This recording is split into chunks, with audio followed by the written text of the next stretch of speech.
Hi there, my name's Alicia Lee, and I'm the CEO and founder of Faithly. Before we jump into today's episode, I want to take a moment to say thank you to Communio for making today's episode possible. Communio is an incredible ministry. They're dedicated to equipping churches to share the gospel by renewing relationships, marriages, and families. If you're a church leader looking to strengthen relationships in your church and in your community, then I really encourage you to visit communio.org/faithly, where you'll find exclusive resources on how to bring Communio to your church today. Now, let's get started with today's episode of Faithly Stories. We have to say, wait, what is it that we want done? And how does what we want done fit within our biblical worldview of how community and relationships between each other and God should be, and making sure that we put that constraint on technology. Don't put the constraint on technology. It will do what it's naturally made to do, which is to drive towards a really consumeristic self-service model. And that is where we can get lost and we lost it because we just didn't pay attention. Welcome to Faithly Stories, the podcast that brings you inspiring tales from conversations with church leaders as they navigate the peaks and valleys of their faith journeys through their ministry work and everyday life. Brought to you by Faithly, an online community committed to empowering church leaders. Learn more at faithly.co. Get ready to be uplifted and inspired on the Faithly Stories podcast. Ben Elmore, welcome to the Faithly Stories podcast. Thank you for having me. Yeah, it's a real pleasure.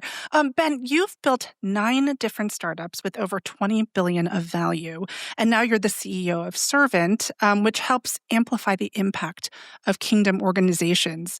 I'd love to start with this question. What was the moment you realized that God was calling you to bridge that gap between technology and the kingdom? That's a fun question.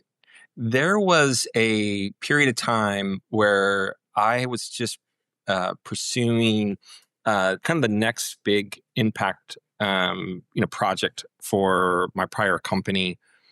So all my work over those 9 startups was done as a consultant to these organizations, and so. And what I found is I had a moment in time where I just got so focused on what I was doing. And in my first part of the year, my quiet time and just seeking God, what do you have for me? He gave me a strong word. He says, Ben, look up. And when I did, he says, I have so much more I have for you to do. And that was a moment that just really reset the trajectory of what I was working on and helped me understand the seasonal shift that was coming. And over a period of a couple of years, and as I started to really lean into what he was calling me to, I had the opportunity to start to serve these different ministry leaders that are out there in a purely advisory way. And as I'm serving them, what I recognized is that there was no organization inside of the faith ecosystem, no consulting organization that had made an exclusive focus on the church. And when I think of church, I think of parachurches and nonprofits and churches and faith tech companies and Christian marketplace leaders, folks that really have a Christ-centered vision. I looked around and said, there's no one here. And then every other industry that I've worked in, you had these elite firms like a McKinsey or a IDEO or a Silicon Valley Product Group or Intevity, my other company, that were just partnered with these with organizations and helped them really accelerate their growth and impact. And I looked around and said, there's no one inside of the church space that was doing that. And that's when that moment of realization, like, well, Ben, this is what I have for you to do. And it's almost like my eyes were fully opened, after a 2-year journey of just being obedient and serving. And I looked around and said, we don't have these institutions, and if not me, who?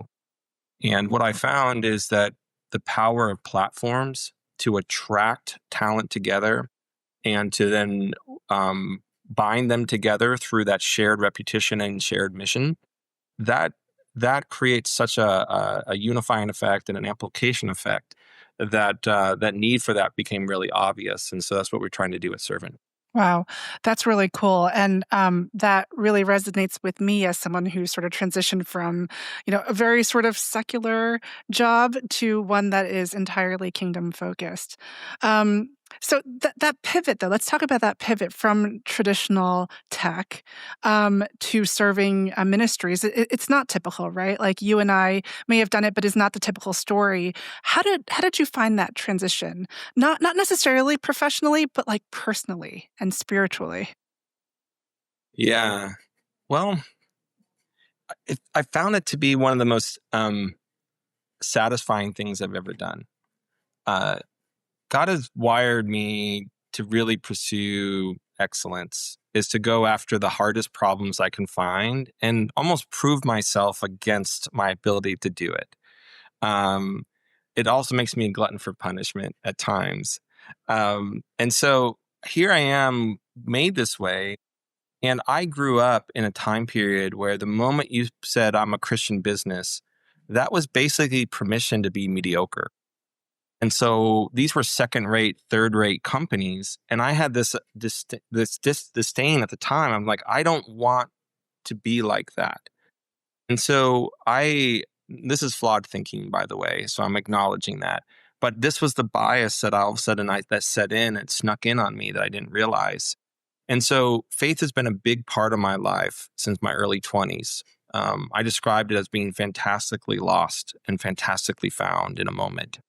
And so I try to live my life as a leader, as a father, as a husband, out of that gift that I feel like I've received. And so I ran a company that wasn't Christian, but was run by a Christian. But I really was careful about, like, I didn't want to run a Christian company because my perception was that meant that I would be second rate and perceived that way. And that wasn't the way that I was built. And in this transition over, what I found is God has reset so much of that bad thinking that I carried into it. In one of my times with Him, He, in the Spirit, speaks to us in different ways. And He's like, well, redeem it, Ben. Go show what an elite firm that is proudly and boldly Christian looks like. And I had that moment where all of a sudden I was like, that is the most obvious thing that I'd never thought about. And that's sometimes when you're not in that flow, it's easy to kind of build up these walls or scales on our eyes that I've found as I've pursued God's calling in my life in this area. I feel like those are shedding in such a constant way. And because Servant has chosen, and this is for us, everyone has to find out. I say that I encourage people to be obedient to what God's calling them to do. And for us, it was exclusive to the church. What I'm able to do on a near daily basis is sit down and say, what is the inspired vision that God has given you? And just to hear the stories of where that vision came from, what God is asking you to carry, and then say, how do I then, with every ounce of my being, support you in the pursuit of that? Whether that's through encouragement, because we all need it, whether it's through connecting you with people that I know to be able to sort of give you the relational equity or the relational lift you need, whether giving you insights from my experience from working within the church or working outside the church. And then in some cases, it's like whether you say, hey, Ben, can you get on the field with me and run a play or two and own something with me? I just get to go and just freely lean into those moments. And that is such a deep well to pull from. And so that transition over, it's been one of those things where I feel like there's the scales on my eyes have been lifted, and my heart on a regular basis is just full of awe and wonder of what God is doing in and around the world. Wow, that's so beautiful. Thanks for sharing that, Ben. Can you give us maybe a couple of examples or case studies of where you've been a part of this transformation of bringing about this kingdom impact with a ministry or with an organization that's hired you? Yeah. So there's, let me give you a few of them. And what I found in working in the private markets is that there's no greater way of helping an organization scale its impact whether that be revenue or size or locations, than the proper use of technology. It is the backbone in which the way that we scale and scale efficiently. So that's, so I had the front row seat of helping people scale. I had the front row seat of watching them think through entirely new ways of doing work and opening up whole new revenue streams, productizing things that they never thought about before. And so that's the power that I've seen technology and emerging market trends bring. And when I come alongside a leader, I'm trying to hear what's that inspired vision and saying, okay, given what you have and given what's now available in the digital space and the technology, now AI, how do we apply, what are the different strategies and vision, what's the different strategies that we can use to be able to help you pursue that? And so that's what we've called in the industry, the digital transformation, which is when you take these new tools and you bring it into the way that you work as an organization.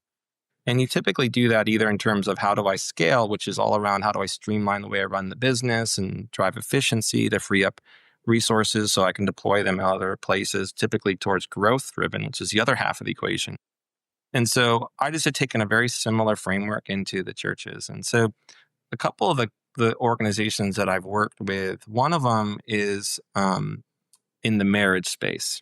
So part of my fantastically lost and fantastically found moment was when God found me and found my wife. We got married very young, and in a moment brought us back together and us back to Him. And so I just am in a place of constant gratitude for the way that He stepped in. And He stepped in through actually one of my old employees of my first company, which ended up being just a really phenomenal story. So my wife and I have a real passion for marriages. And so that's allowed us to really work deeply within the marriage ministry spaces. So we're working on a project right now called the Association of the Marriage and Family Ministries, with a stated goal of saying, how do we put a marriage ministry in the side of every church in America? Now, that's a massive goal. And so you can't do that purely by just hiring more and more people. That will not scale. What you have to be able to figure out is how do we sort of think about it in a new way of helping marriages. And the reason why is that I'm a very research-driven person. I believe in intuition, and I believe in research as a way of sort of honing and refining ideas, so that what we do is we don't fall in love with our own, we fall in love with the things that the market needs. And so our research showed that when couples are in crisis, if another couple walks alongside of them, you reduce divorce by a factor of 4. Wow. Which is stunning. Yeah. My wife and I had someone that walked alongside of us. Our story was an employee challenged me, which caused me to repent, and then said, why don't you come spend a weekend with me, with your wife, and loved on us for a weekend. That reset our trajectory. So I'm that stat. So we found that factor of 4.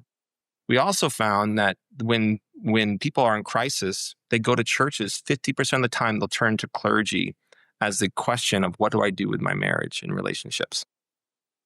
And then finally, what we found is that 80% of the churches do not have a formal marriage ministry and know what to do when that quest comes to them. Now, that's and so if you look at this scenario, it's like, well, if you want to be able to then affect marriages and reduce divorce rate, and we know that half of those in trouble will come to the clergy first, and 80% don't have the tools or training or capabilities to do it. If we can go ahead and help churches be equipped, that means that half the time that people show up, they'll have an answer. And we know that 3/4 of those people will have their marriages restored. It's the most phenomenal way in which we can look at how do we actually go after the real goal, which is how do we reduce divorce rates inside of the church? So, which I'm very passionate about. And so this is an example of walking with someone and saying, how do we actually look at these big goals that have been given? And Dr. Les and Leslie Parrott are just a phenomenal couple with God's given them this incredible vision that they carry. And it's been such a pleasure to come alongside and really think through the problem and say, how do we partner with you? It's their vision, not mine. Like we are simply servants inside of this mix. But that's an example of how do we do that? And we do that by creating this association. and then creating a series of tools that allows, because I recognize that churches, it's really like they have so much that demand on them. And if you say, go do one more thing, that's a hard thing to do. But if we can create a series of tools that allow them to kind of create um, a marriage ministry in a box where they can configure it and it's all integrated together and they can choose their style that fits their church with resources that are proven and with that is theologically aligned with them, we give them an ability to sort of take on this additional responsibility, but without necessarily having to sort of take on a huge cost to do so of time and money. And that's what we're really trying to do. So that's an example of a ministry we've worked with all the way from the idea into some of the building the actual tools, whether it's an assessment tool or it's an online portal, whether it's an access to an approved counseling network. But so ultimately we can serve the ministry, the churches that are then serving the parishioners. So that's an example of one of the ministries that we did and how we have really grabbed hold of their vision and really made it ours. Wow. Well, the kingdom impact of something like that sort of proliferating through the church is clear and powerful. That stat that you shared, that 80% of churches don't have a marriage ministry, that's mind-boggling when you think about. If you were to look at how many churches have a youth or a children's ministry, I bet it's the reverse, right? Like probably 80% of them have a children's or youth ministry. Meanwhile, marriages are the linchpin of the family. And so, wow, the need for this couldn't be more clear. That's really good. Thank you, Ben. Is there another example that you would share with our listeners of how you've worked with ministries or organizations? Yeah, so we worked with a very large church in Texas that is going through, lives in a very modern town. And what I find when I recommend people are saying, Ben, we want to really do something new and innovative, is that I have the saying, which is, you aren't your customer. And I know that it's weird when I've come from, because, you just like yourself, Alicia, we've come from the private market. So we're used to the customer marketplace language, but everyone's serving somebody. Like it's funny because of kind of how my crossover from the church to marketplace, I'll use words like, who are you serving? And they're like, what are you talking about? I'm like, your customer. They're like, and I'm like, yeah, we serve people, whether you're in the marketplace or on the ministry side. So I'm like, what I say is we're not our customer. And the reason why we need to realize that is that we have a bias towards what we like. And that's inside the box thinking. And so what instead I say is like, I need you to pull yourself out and think, who do you serve? Who is your audience? Who is your customer? And what do they need? Because we should always be responding to the felt needs of those that God has put in our care. And there's two types of felt needs. There's those that they realize they have. And as you get to become more and more intimate with those you serve, the ones that they can't quite articulate, those needs they can't quite articulate yet, which is called latent needs. And so when I'm sitting down with the first thing I say is, who are we serving? And then how can we serve them? And what is the felt needs that they're expressing? That should inform what it is that we decide to do. Not necessarily what we think they want, but actually what they want. Because otherwise, you're building for a customer of one, which is yourself, and it's hard to really make a sustainable business model off of that.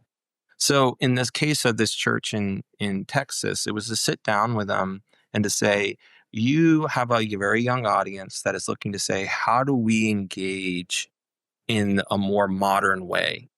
And so now the question was, how do we engage in a more modern way? And the first question is, who are you serving and what are they asking for from an engagement perspective? And so that's allowed us to sort of help give them a strategy of, where is this group of people that you are serving at?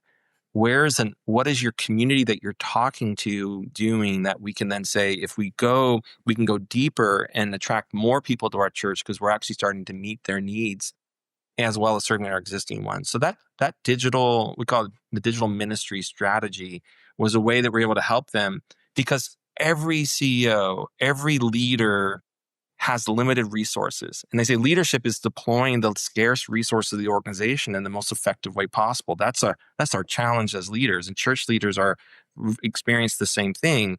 And so by helping you be able to think in a different way, we can then deploy those resources. And that might be, I only have a budget of 100 grand or 10 grand to I have a budget for 5 million. It's still finite. And so that's sitting with them to sort of think through common frameworks that give tailored responses, unique responses. That's another example of the type of work that we do. And most of the time with churches, we don't build anything custom like we did for the marriage ministry. It allows us to say, now that you know what you need, let's go out and find the right tools that are already in the marketplace that you can then incorporate into what you're doing so that you're taking the advantages of other people's thinking and incorporating them in, as opposed to have to take the burden of building that yourself. Wow, there's a lot of wisdom to unpack in what you've said. One thing that I was struck by is it seems to me that you help your customers to identify what matters. Whether you're a church or a parachurch or a nonprofit, when you're building something, you can become very passionate about building it and sort of lose sight on what matters, right? Yes. I also loved what you said about, you're not the customer. I find myself falling into that trap all the time at Faithfully. I am a Faithfully customer. I'm a leader of the church. And I built Faithfully in part because I felt like I needed it. But I'm not the only one. We have a lot of different customers, and I find myself sitting there going, well, like, I would prefer this button to be here, or I would like this to be, but that was great advice, and I'm going to take it to heart. It's one of those things we all recognize. We all have a bias. Yeah. And the challenge of building great products for the marketplace that people love is to recognize that and really force yourself to sort of like have provocative statements like, I am not the customer. Right. To shake ourselves up. In Amazon, there's an infamous orange chair that sits in every room that's always left open. And it says the customer has to be in the room. And it allows them that visceral reminder, like those in the room are still not the customer. And so it's things like that. And we can't ever play a shame game. It's like, yep, get it. And so it allows us to do it. And because I've done a lot of 0 to 1 startups, or you hear 0 to 1, it's that idea of creating something out of nothing, which I love to do. And when I come alongside really innovative leaders, that exposure of this isn't right, as you said, Alicia, like I needed this. Very common. The best products I know start with that seminal moment where someone looks around and says, this shouldn't be this way. Servant had its own, man, there's no one doing this. I should do that moment. We all have that. But then we have to very quickly start to say, how do I go ahead and understand what the broader market wants? Take that intuition in that moment, if I want to build it for more than just myself, and go find that out. Because success, I found, typically is 1 or 2 degrees adjacent to the original idea. Not math, but that last 10% is 100%. They're outside of hand grenades and horseshoes. There is no clear, close enough. You either got to get it or not. And that is the discipline, which is what takes a good idea that's spoken intuition and actually makes it a great idea that the market will accept. Ben, I'm going to remember that. I'm going to write that down. And I think ministry leaders are going to benefit from hearing that. I've heard so many, including myself, say, but this was the vision the Lord gave me. This is the idea that God gave me. I think what you just said might just give people permission to go 1 to 2 degrees adjacent. Mm-hmm. I love that. So Ben, you're known for posing this question. How do we activate vision? How do we navigate a digital-first world without losing our spiritual DNA? I love that question. Can you unpack that tension for us a little bit and talk about how you help leaders to navigate that? Yeah, I think it's so important that the church is involved in discussion around technology and AI. It's critical that we do, because we have a very unique perspective on how people should be served, and a unique perspective on a very unique worldview. And here's another provocative statement that I like to say is like, technology is biased because it's written by people. Technology is simply just an automated way in which the way work should be done. That's aligned to what the goals of that organization has. And so just because I say work should be done this way, it means I'm bringing bias into the equation. And what I'm trying to get done in many cases is like, I want to reach as many customers as I can. And I want them to buy as much stuff from me as I can. And I want to be able to sort of have them do that on their own as much as possible. That's my goal. And so a lot of the technology decisions that are being progressed are really supporting in this consumeristic point of view, self-service consume mindset. Now, I'm not faulting people. And I mean, the value I've created, came from people buying stuff, so I get it. But it's important to recognize like that is a worldview that is being promoted. And so as Christians, we have to step in there and say, okay, how do we understand that, and how does that worldview, or the technology that's built to support that worldview, how can we incorporate that into ours? But making sure that we are telling that technology how we want it to work. And so as we're moving into a digital first world, we have to kind of look at to say is like, what is the spiritual DNA piece is to say is like, how do we view discipleship? What is our point of view in the context of relationships? So I believe that God has created us to commune with him directly and him through others. There's two ways that I just happen to know, because he'll speak to me through you sharing with me, Alicia. He'll speak to my wife sharing with me. He'll speak to a friend, and he'll speak to me directly. So if I need to make sure, therefore, that as we are moving to digital, that it's a very natural thing for us to then say, well, here's the tool, go do what you want, do it on your own, and take the relational side out because the technology is just there for you to use.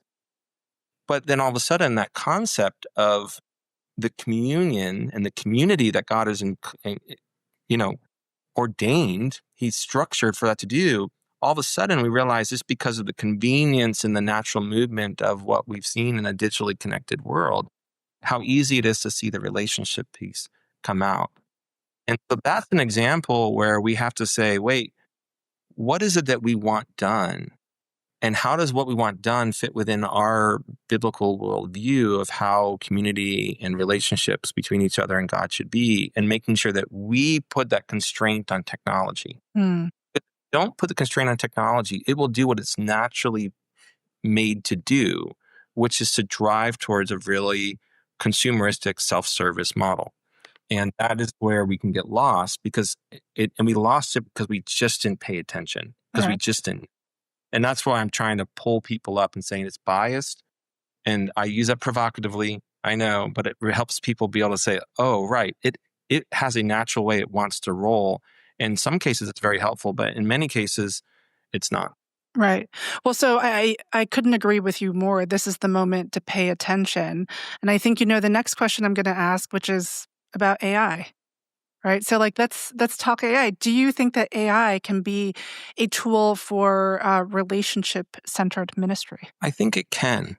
One of the things that is, from a technical point of view, one of the hard challenges that we've had to solve over the years is to translate human speak into computer instructions. And so you're like, well, then how does that actually look? Well, it's the form fields that you fill out before you hit the submit button. That is the interface between the human world and the computer language. So what you have is you have a really strict structure on how that looks like traditionally. You can look at, if you go back, AI is changing the game now. A lot of the apps, a lot of the screens that you would navigate, go to any website, go to any app you download, up to half of the things that you touch are really just a form of search, where I'm trying to understand, Alicia, what do you want to get done so that I can then help you do that?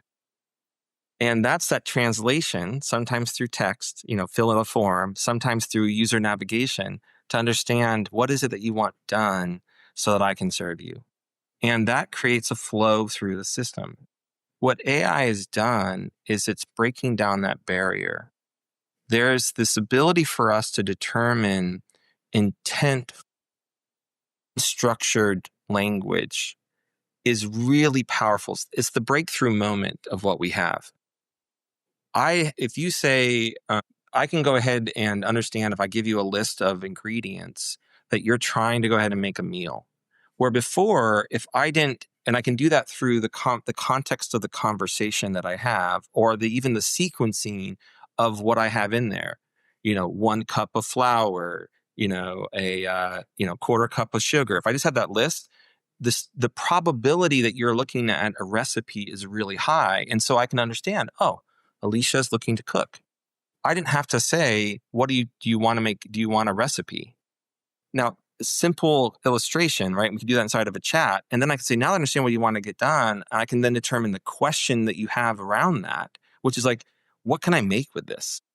Well, if I hadn't actually gone ahead and said, all right, here's a what to make with my ingredients in my fridge application, where I had you list all the ingredients in a structured way and all that sort of stuff, there's no way I could have actually served you up that question. And what AI is allowing us to do is to take that, is to kind of close that gap between the way you naturally talk and think and the way the computer can understand what are you interested in doing.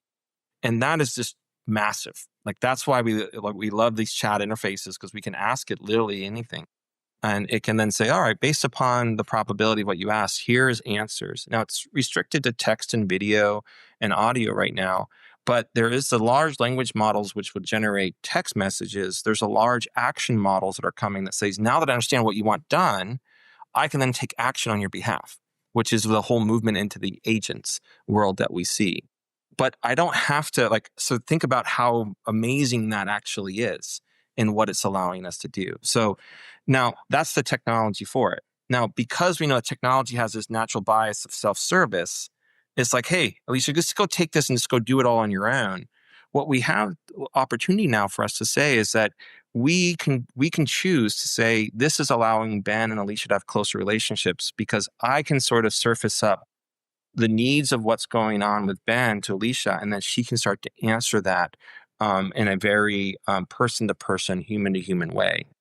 And so so that's where I start to see AI being such an incredible thing, because I can get so much more from our ongoing dialogue about who Ben is, what his personality is, what is his obvious needs, and maybe one of the things that are likely going to be his unrealized or latent needs. That's the power of what that technology has been able to kind of give for us. And that can give clues to the person that is mentoring or discipling or is walking someone through the question of faith in a really powerful way, and doesn't totally lean on that person's ability to sort of deduce that itself, or try to have some sort of structured form that you have to fill all this sort of data out in. Yeah, that's good. Thank you. I think we're all still trying to understand what it is in some ways and the implications. And I think hearing those types of analogies and sort of where it fits into the broader sort of tech evolution is really helpful, Ben. So thank you for that. So, you looked at the church ecosystem, and you said there's never been a McKinsey or consulting firm specifically for the church. Do you think we need AI for the church? Like, do we need AI tools that are built specifically for the church ecosystem? I do. I think because it's such a powerful accelerator, and AI is used in terms of the way you engage and the way that you run something. So I tend to break most of my things into those two categories. Yeah. Am I coming in to help you streamline the way that you're working so you have more time to deploy elsewhere? Or am I looking at this as a way for you to talk to somebody new or to engage with people more effectively? So that's kind of the growth side and the operation side. And so the church has constraints like anyone else's. There's only so many limited amount of time. There's more and more demands being put on. So the AI use of being able to help you become more efficient is absolutely needed. Now, the one thing that the church does need is to understand that when these is like, how do I trust, especially in something that is generative, which means that it's using probability to determine the next set of likely phrases, is that how do you make sure that what's being generated is aligned with values and the biblical worldview? Because a lot of these models that are created, they're not trying to weight. It's called weighting. But they're not biased. They're really the sum of, like, you saw this first AI when it first came out, and everyone would be like, oh my gosh, like, For example, like, why is it so much male-dominated language? Because that's the average of all of our human, material out there. It is weighted masculine versus feminine. And so if you let it simply be based upon the weighting, you're going to get that, which isn't necessarily true because statistically we're kind of even in terms of the population. And so that they gotten better to realize like, oh, we got to start taking that out. But by and large, it's really just the average of all information that we know. And so, but we don't want the average of all information we know, because if we look at it, it says the fear of the Lord is the beginning of all wisdom. Is a first order principle, And for data data with context is information. Information context is becomes wisdom for us, or comes insight, and insight with context is wisdom. And so we know that as you keep going up, the context between insight and wisdom is whether or not you're doing secular or whether or not you're doing godly wisdom. And those things conflict. If you read Proverbs, that gives you that construct.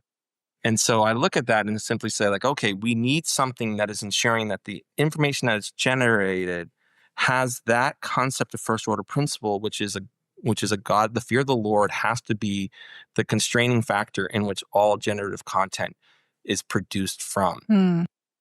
That is uniquely an interest of the church. Yeah.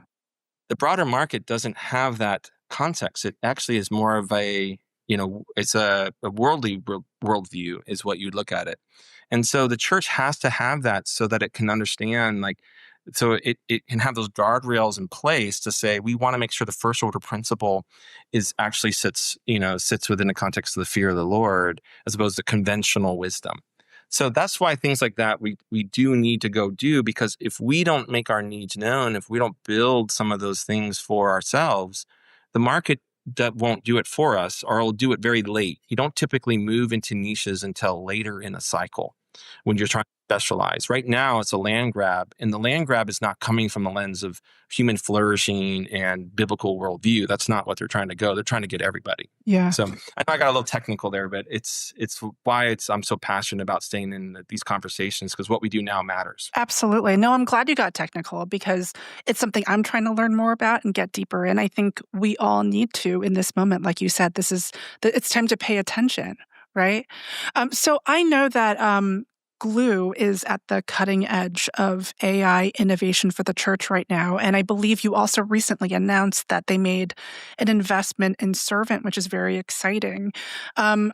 Correct me if I'm wrong, but these sorts of partnerships between mission-driven organizations, it hasn't always been the case, right? Like, these kinds of partnerships are new, and they're transforming the landscape of kingdom work.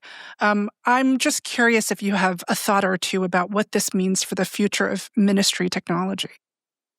I'm really excited by it. And I've had a privilege of knowing Scott for 6 years now. My partner, Ranji, has known him for 20.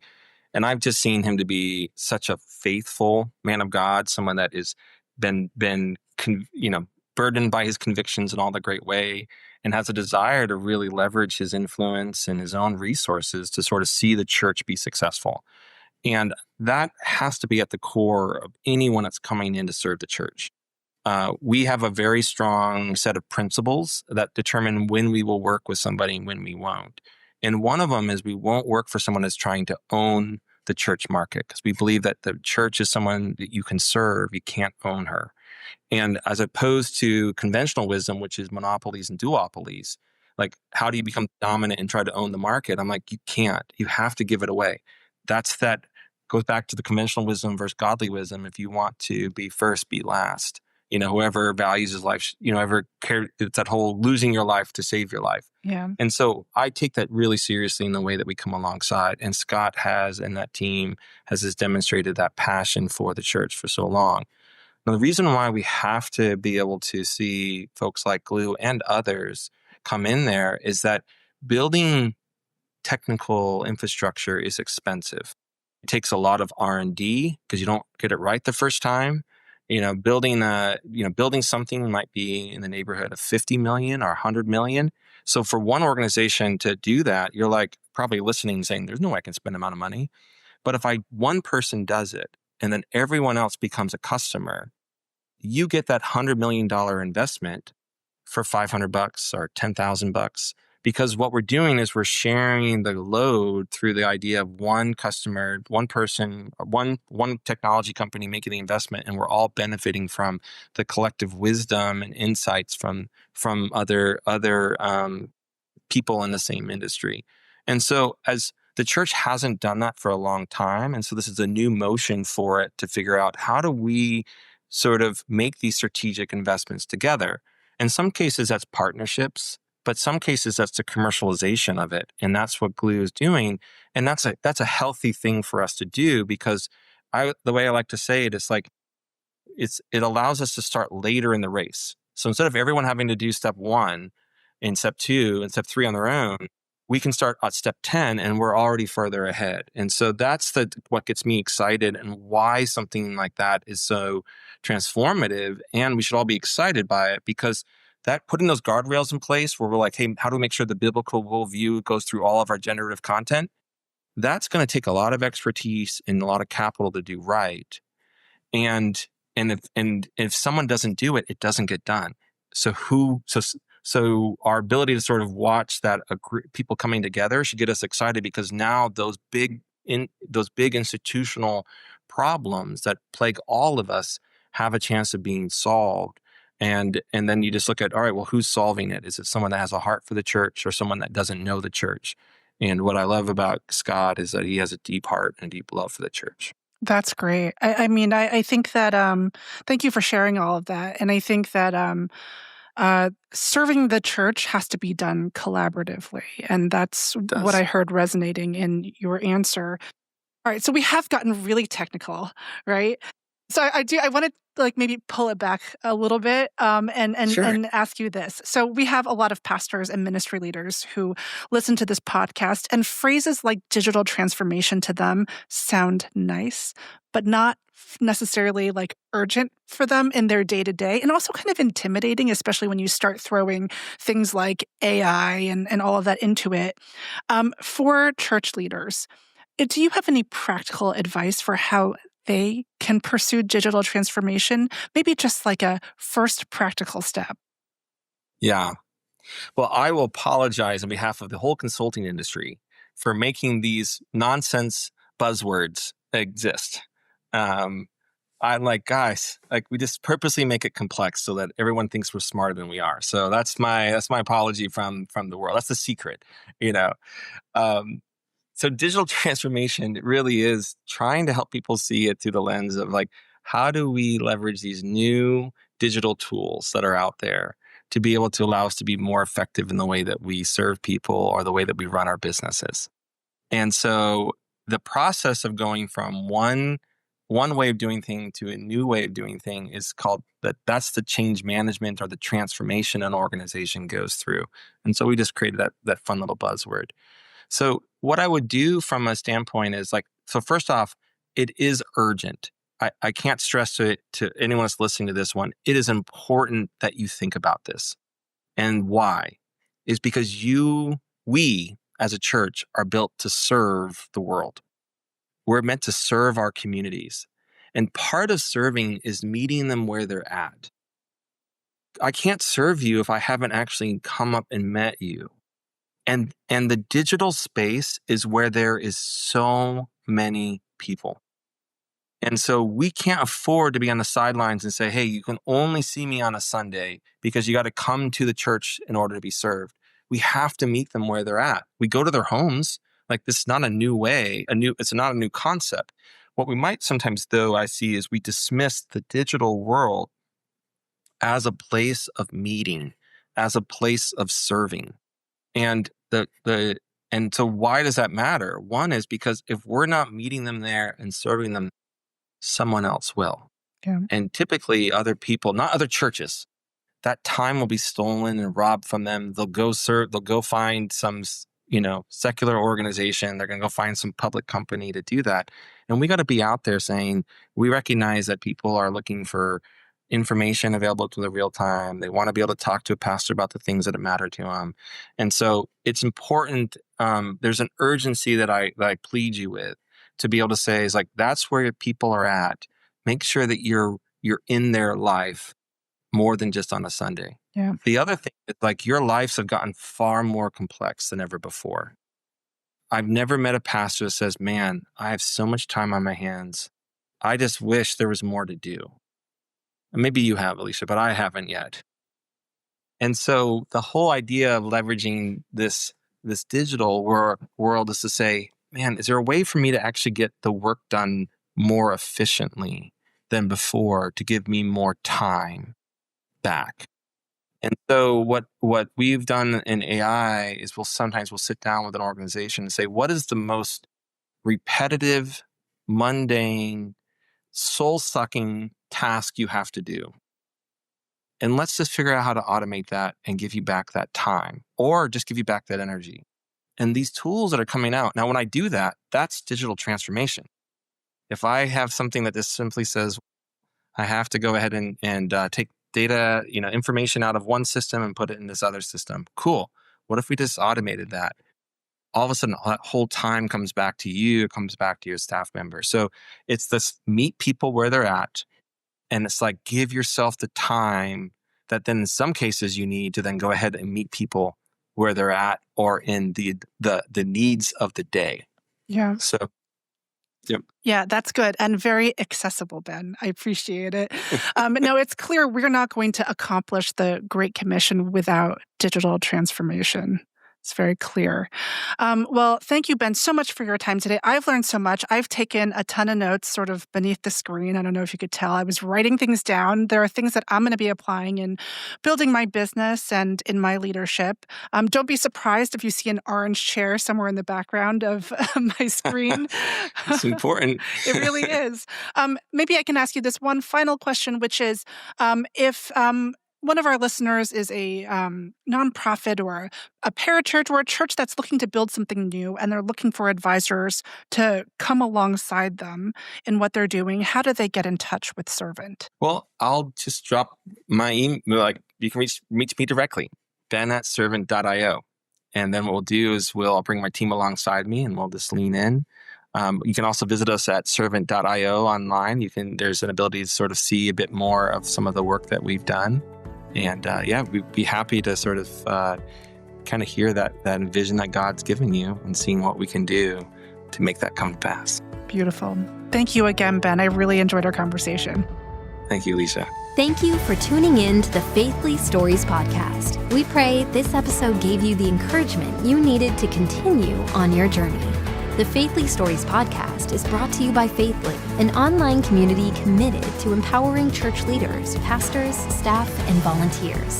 The Faithly digital platform offers innovative and practical tools and resources to enhance connection, foster collaboration, and promote growth within the church and ministry space. Remember to subscribe, rate, and review our podcast to help reach more listeners like you. Stay tuned for more uplifting tales from the front lines of ministry on the Faithly podcast.